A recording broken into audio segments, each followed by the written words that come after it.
Hello everyone, welcome to the Proper and Quick channel. In this video, I will show you how to remove acne with PicsArt application.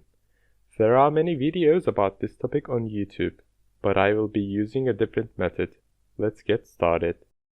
Here we have our photo. Click Tools. You see the Clone tool. Before moving on, I will quickly explain how this tool works. After you first click on the image, the tool marks a point.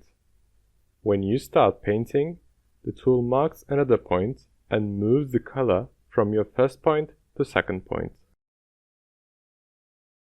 You can change these points whenever you want.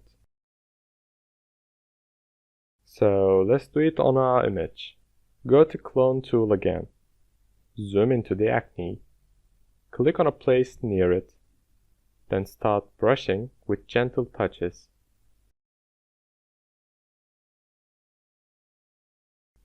In order to make it more realistic, change the point sometimes and brush from the other side. When you finish, click the arrow at the right up corner. Click Save and we are done. The edited picture has been saved to your gallery. You can leave the application. And here you see the results of the editing that we have done. Thank you for watching. Hope I explained it properly and quickly. If you have any requests or recommendations about the future videos, please let me know in the comment section. Also, if you liked the video, press the like button and don't forget to subscribe. See you in the next video.